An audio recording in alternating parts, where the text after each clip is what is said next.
My name is Anthony Loporto, and I'm a resident here of Chatham Township.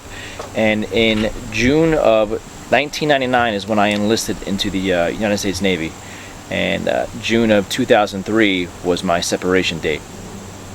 The beginning of your journey, what led to your decision, your mind being made up that you were going to join the Navy? I needed a pathway to law enforcement, as that was my decision of a career for later on in life. However, at the time, college wasn't part of my cards to be played out. Therefore, I knew that the best route and discipline that I needed to attain becoming a police officer was that of the military.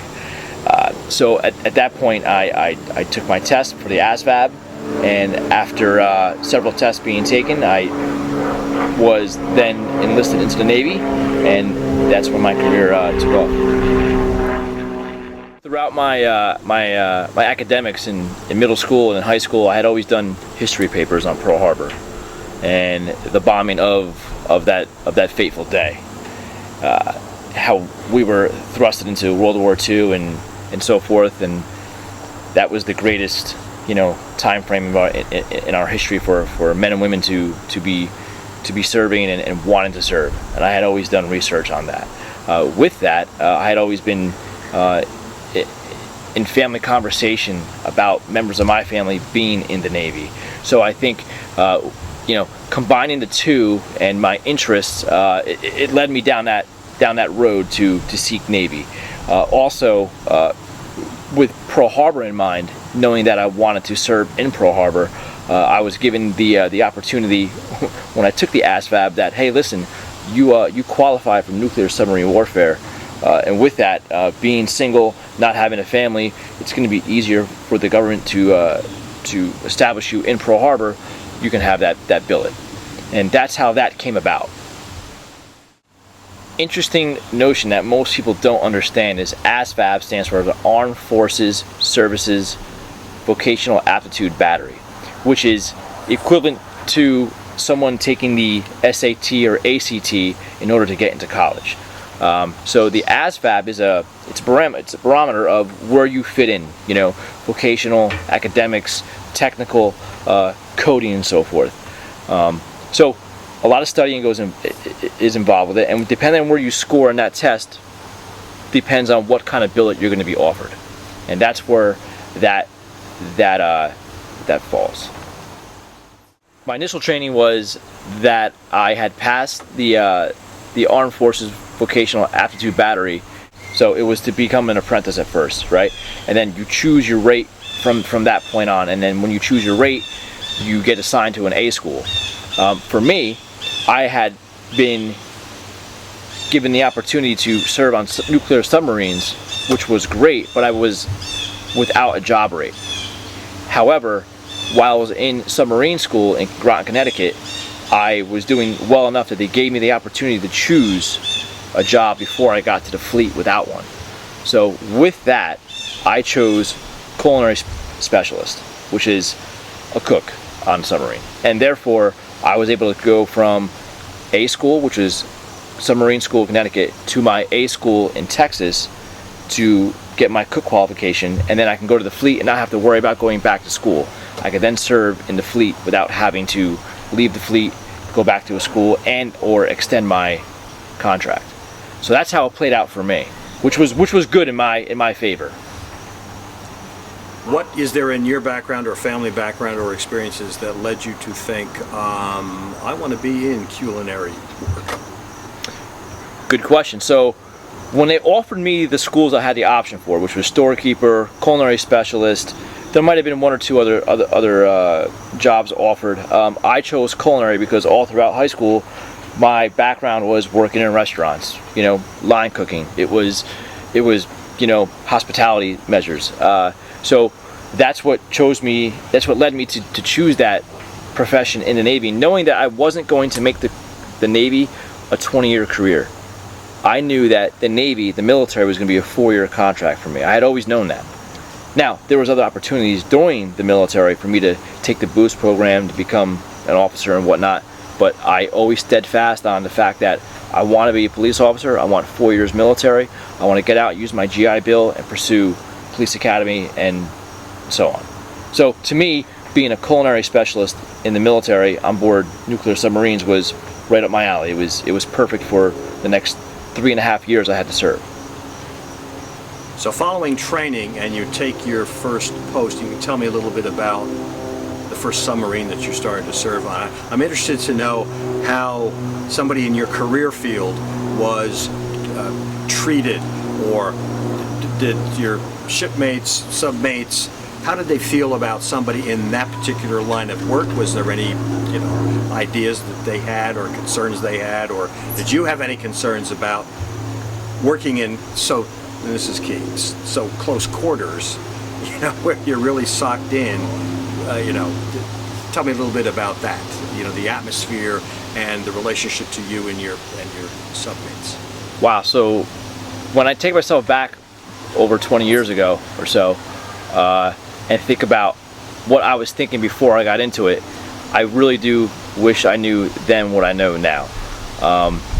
And that is that it's about teamwork, and that's what it was about. It was about teamwork. So on board submarines, the camaraderie of the small unit of 133 men on board the submarine was essential, and you only learned that as time went on. You didn't know it as soon as you got there, but it didn't take long to realize that everyone depends on you and you depend on everybody else. We all had our own specific jobs to do, but when there was an incident on board the boat, we all had mechanical and technical jobs to know that were outside of our rate. So we were all trained on it, and interestingly enough, submarines was the only profession in the Navy where you have to qualify subsurface warfare, no matter what your job rate is. You could be a nuclear engineer, or you can be a cook, and you have to qualify subsurface warfare qualifications. And if you don't, you're going to the surface, meaning you're going to go to a surface fleet vessel. So you have a year after you check on board to qualify, and I did mine in 6.5 months. Describe a little bit about that subsurface warfare qualification. What's involved with that? So you get a pamphlet, and it's got hundreds of check marks you have to check off and qualify and test on. So everything from the basic mechanics of the boat to the overall operations of the boat in the event that a catastrophic event happens, to the top secret classifications of the vessel, which you're not allowed to speak of. And then you have to know it by the back of your hand, and you have to know it on call, and you go in front of a board at the end, and a board decides whether you're going to pass or fail, and whether or not you're going to get your dolphins on your chest. So for me to think back 20 years ago, the specifics of it is a lot of detail. In the big picture of it is that you need to know the ship front to back, top to bottom, left to right, and you need to know it on call. So most importantly, you need to know how to operate certain areas of the ship, even if they're not your specialty. So in the event, there's a catastrophic event and there's manpower down in that area, you need to know how to operate certain areas of that boat in order for that boat or vessel to operate surface and or submerged. Which is, at 18, 19, 20 years old, it's a lot to be asked of you. It's a lot to do underwater, and you do it the first day you're on board. To answer the question, why a submarine versus choosing going on to a surface vessel, that was easy for me. So at 17, 18 years old, when all you want to do is get to Pearl Harbor, you want that to be your home base, and you want that to be your next address on your license, and all you got to do is be on nuclear submarines and go underwater, and that's all you have to choose from. That was my choice. So that was guaranteed. It was guaranteed for me to get to Pearl Harbor by choosing nuclear submarines, and that's how I did it. That's why I did it. Tell me a little bit about the makeup of the crew, officer enlisted. There's 16 officers on board, and the rest are enlisted, and the rest of the enlisted number can fluctuate anywhere between 110 to 115 officers or so. I mean, enlisted men or so. So that's how that makeup is made. And then each officer has a department, and then from there, every department head has chiefs, and then petty officers, and so forth. A typical deployment can be anything from an actual operations overseas. A lot of the deployments are workups, meaning that we have to go out and we have to get certified in order to certify the vessel and the crew for a particular mission. So a lot of the deployments are workups where we go out for 3, 4, 5 weeks at a time. Sometimes it's a week, sometimes it's 2 weeks. However, either way, every time we go out, we're just as vulnerable as if we're out on mission. So a workup is just as dangerous as an operations mission off the coast of a country where you're not supposed to be. A workup mission is just as important and just as information gathering as a spec op mission anywhere a submarine might travel. Operations tempo for a submarine can vary, right? So a fast attack submarine can get a mission to be deployed underwater for 3 weeks to 2 months. However, what you have to remember about a submarine is that we're nuclear powered. So our time underwater is essentially endless. Only thing that's stopping us from having to submerge is the food that we ingest. Okay, we have oxygen scrubbers on board, we have water scrubbers on board, we can make our own oxygen and so forth. So we're only limited to the amount of food that we have on board, and that can be stretched out. So I've been underwater submerged for a long enough period of time to know that, okay, well, now we have to come up for some food. However, we go until the mission's completed. So it can vary. When you think of your fellow sailors who you served with, what are some impressions that you had of them during this very close quarters type of service? Talk to me a little bit about how you get to know these people that you really have to collaborate with and you're in close proximity to.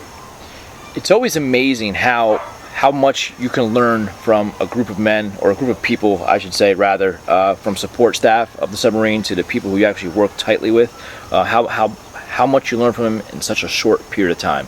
And knowing that every generation has the opportunity to make a difference, make a change, and that's all they want to do. They want to make a change for themselves, they want to make a change for their future, and they want to make a change for the country they serve, correct? So it's interesting to see how many backgrounds there are of people out there. People come from the middle of the country where they've never seen the beach before. People come from, inner cities. They come from wealthy families. They come from poor families. And in the end, we're all in the same submarine. We're all serving together, and we're all doing the same job, with the end result of wanting to go home and see our families. So to answer your question, everyone comes from a different background and serving one ultimate goal, which is to serve the country for the better good. Are there things that you discovered, Anthony, about yourself through this period of very interesting, intense service that were new discoveries to you? Were you thrown into situations, and you can describe if you feel you want to, any situations where you didn't know you had it in you to do this, but you did? Something like that. Any kind of a dramatic awakening or a situation that you figured after the fact, wow, I'm amazed that I did this, but it was my responsibility to figure it out or whatever, something like that. There was numerous events on board the vessel while serving that really stuck out to me about whether or not submarines was the right choice for me or not, and it always came down to yes, it was, because I'm still here doing it, I'm still alive, and everyone around me still wants to do this job, and why not me? The Russian submarine, the Kursk, had their incident underwater where they had their munitions explosion, and they lost their whole crew underwater, and I was out at sea underwater when it occurred. I knew that, while we're rival countries, rival submarines, we're all still submariners, and that hit me then when that happened, knowing that, wow, those are professionals just like ourselves, operating the same type of vessel we are. And this could happen. This kind of stuff happens. It just shows you how fragile life was, and how much is on the line for the captain and the executive officer of a vessel to be in charge of not only a $2 billion war platform, but the lives and souls on board the vessel.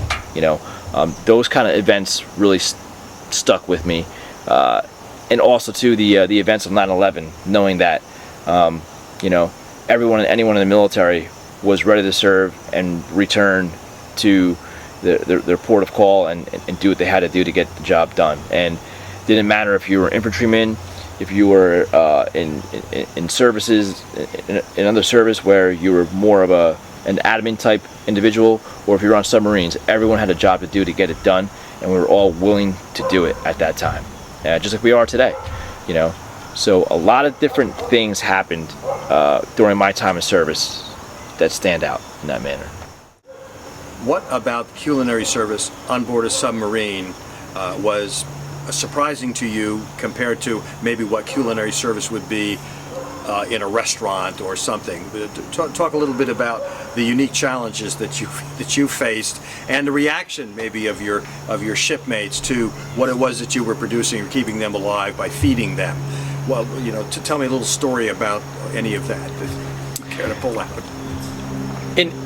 In broad terms, what we have to remember about submarine service and how unique it is that we don't live on 24-hour days on a submarine. We live on 18-hour days. So how that breaks down for culinary purposes is that we work 12-hour shifts. The cooks on board a submarine are the only people on board a submarine who live aboard along a 24-hour time schedule. So our shifts are 12-hour shifts.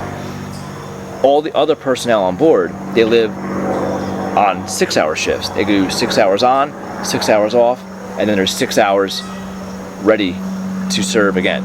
Okay, so there are 6 hours working, 6 hours off going, 6 hours sleeping, 6 hours working. So if you break that down, it fits nicely into a 24-hour schedule. So I didn't know or understand how it all worked until I was actually doing it. And it really is interesting how every 6 hours, that crew is served some of the best food the military has to offer. Every Friday night was surf and turf. Every Saturday night was pizza night. And every day of the week we prepared for surf and turf and pizza night as if it was going to be the next night. If you're the night baker, you were making 200 to 400 portions of pizza dough a night, on top of your pastries for the next day, on top of your breakfast, and on top of getting your cleaning and your PMS done for all the equipment, meaning preventive maintenance system for all your equipment in the event that it needed to be shut down the next day. The electrician come in and take care of all that. So it wasn't just cooking, it was preparing for and cooking for and getting your equipment ready for the next day, the next 18 hours. Another interesting part about culinary is that we had the 2 chill boxes on board. We have a chill box and we have a freeze box. So as we were out on station off the coast of countries where you're not supposed to be, the type of stuff that Tom Clancy only writes about in his novels, we had to do what's called hold trash on station, because every time you shot trash out of the boat, it makes a noise. So we don't want to make noise on a submarine. We want to be as stealth as possible. So what we have to do is collect our trash, wrap it in plastic bags, and then throw it in our freezer with the food that we're going to use to serve the crew. So with this kind of stuff is the type of things that I had to adapt to and things I had to understand to better myself and the crew. And as it went on, and as we did more and more of these missions, and as we did it more and more, I realized this is some really cool stuff I'm doing. This is really cool stuff that I'm part of, and I wouldn't change it today. How many were in the culinary service, on board your stuff? There was a division of 7 cooks, and within those 7 cooks there was a chief and a first-class petty officer. The submarine photos that I presented to you was submarine photos of an attack submarine, which is the class of vessel that I was on board. And you have 3 flights of those vessels. An attack submarine is, you have the first flight, then you have the second flight, and the third flight, which I was a part of, which is the 688I version. They call it the improved version, which they no longer manufacture anymore. But that vessel is 360 feet in length, 33 feet wide. On its belly, it's 2.5 stories high, and it's got 12 vertical launch Tomahawk cruise missiles. It's got 21 Mark 8 ATCAP 48 torpedo tubes. not 21, it's got 4 of them for 21 of the torpedoes to be launched with Tomahawk launch capability from the torpedo room as well. There's other classes of submarines in the Navy. For instance, there's the Trident class, which holds 24 ballistic missiles, and those vessels go out and they get a box in the ocean and no one even knows where they are. And their whole purpose is to deter another country from launching nuclear war on us, so that they know that our vessels are out there ready to launch at any given time as well. A fast attacks job is to keep the sea lanes open for merchant ships of United States interests and allies' interests. And our job is to be out there, and we're the sharks of the water, and we check and balance what's going on out there. There's always a lot of cat and mouse games going on, like ever since the Cold War, that stuff is going on, I would assume, to this day. So that's very interesting, and I'm happy to have been part of it. That photo is a photo of me receiving my dolphins. At that ceremony, I was receiving my subsurface qualifications pinning of my dolphins on my chest. So that was very instrumental for any young individual at the time receiving that qualification. At what point did you start to really think about this transition post naval service into policing? Take me through a little bit of the preparation that you were going through to make that transition. That transition happened for me, I would say, a year out from my separation from the service. Is when I really had to come to a decision whether or not I was going to proceed with re-enlisting in the Navy, which I wasn't dead set against, but I wanted to stay with my true thought of, I'm going to become a police officer, and I can only do it if I get out now, meaning once my separation date was up. So once I made that decision in my head that I was getting out, that's when my transition into law enforcement began.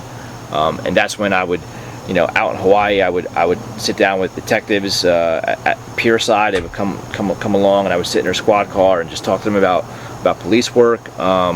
When I came home to visit, I would speak with officers here in New Jersey about the job. So the transition started about a year out from my separation. After I separated in 2003 from the military, it was 3.5 years later where I was finally accepted after taking multiple tests to get into the Morris County Police Academy Alternate Route Program. So July of 2006, I started the Morris County Alternate Route Training Program for police, where I was voted as class president of the 68th Basic Police Class in of Morris County, and I was then hired by the Riverdale Police Department my second day of training. My drive for police work was from when I was a young kid. My father was a special police officer back in the day when there was a lot of specials on police forces, so I remember him, as a police officer, and just really growing up and seeing the involvement that police had in a small community, and my couple of instances where I was involved, where with EMS and police in certain accidents I had along my childhood would really influence me later on to really want to give back in such a way, which I was able to and do to this day. The creation of the good habits that served me well was the ability to have the discipline to always carry out my orders, from boot camp through my A schools, through my fleet training, and all the way through my missions in the military, where once I separated, I didn't want to lose any of that, and I didn't want that to go by the wayside. I just carried that through. I didn't forget where I came from, which was a really good foundation of the best leaders that I could have possibly been put in front of and led by while I was in the military. I let that really carry me through my police training and really let me shine while on a department, because once I got on the police agency, I didn't think that, just because I'm on the military or was former military, that I have an edge. I actually used it to my benefit in the sense that I knew that I had to still work up a ladder. I still had to show respect, give respect, and wait for it to come back to me, and then pass it on to those below me, and always show that I knew where I came from, like I do today, and always show that I don't forget who went before me. Like in the military, was people who served during World War II and Pearl Harbor and gave up their lives for us to be able to still serve in Pearl Harbor and still call it a U.S. naval base. And for those of us officers who have served before me today, who give up their life every day, that allow me to still serve as a police officer in the great state of New Jersey, to show and exemplify what being a police officer is and should be. So it's because of people who have gone before me that allow me to do what I'm doing today, and I won't forget that. That goes for the military, and that goes for police work, and it goes for all public service. It's interesting, when I meet someone who had a former military background, I never introduce myself as I was also a vet, or I was in the Navy. I always say, thank you for your service. I appreciate it. I always like seeing an old World War II vet with his hat on, or somebody with a jacket, or someone who I just know is in the military, or just maybe has separated from the military. I let them know they're appreciated. And sometimes, more often than not, they pick up on me that I was in the military, and they say, you were in the military, weren't you? And I say, yeah, how'd you figure that one out? And they say, I could just tell. So it's a thing that we have. And then I tell them, and the appreciation is mutual. So it's never about me, it's always about them. My service is no more special than anyone else's service, no matter what job they did or didn't do. It's a matter of having served, and a matter of, doing it voluntarily and not being, thrown into it by the government, which I think most people, would appreciate the fact that everyone to this day is still serving on a volunteer basis. So God bless them, and God bless the ones who are doing it, and the ones that are going to do it. What sort of message or guidance or advice or comment would you have to a young person, say in high school, who's considering going into the military? This is your time. This is your time to do it. You're not going to be this age again to make this type of decision, and this window is only going to be so small. And as we get older, it's harder to make these decisions. So while you have the opportunity now to, go out there and explore different opportunities, know that the military is a really good choice. The military is not going to lead you down the wrong path unless you choose to go down the wrong path. And that's with any job or any profession or any school you decide to go to. The military is a great foundation. Anyone who I speak to, or who I know who has been in the military and is successful because they have that military background, and they've made the right choices while being in the military and moving on from the military. So I say the military is a great place to be, great place to start. It's a great place to stay. It's an excellent job. It's an excellent career. It's excellent for your family. It's excellent for everything and anything you want to do once you get out of the military, whether it's a 4-year career, an 8-year career, or a 20-year career. You're still young enough when you get out to make a new career and have those memories and that experience to build upon. At 18, 19 years old, you think you can do it all, and you think you can work 40 plus hours a week, be out at sea, deployed, and still do college and get it all done. And the way the government advertises it, the military advertises it, is that it can be done. And while it can be, it's very, very difficult to accomplish that while at sea and in a forward deployed fleet such as the U.S. Navy submarine service, and between 1999 and 2003, when the world was fighting terrorism, and the last thing that the government was worried about was you going to get your college degree while serving, right? So I figured, okay, well, 2003 comes along, I separate, and now I have all the time in the world with the GI Bill to get my college degree completed. I started the police academy, and while starting the police academy, I had originally started at the Centenary College for my bachelor's degree program, and I was accepted into the police academy, and I had to put a hold on my degree, which was fine.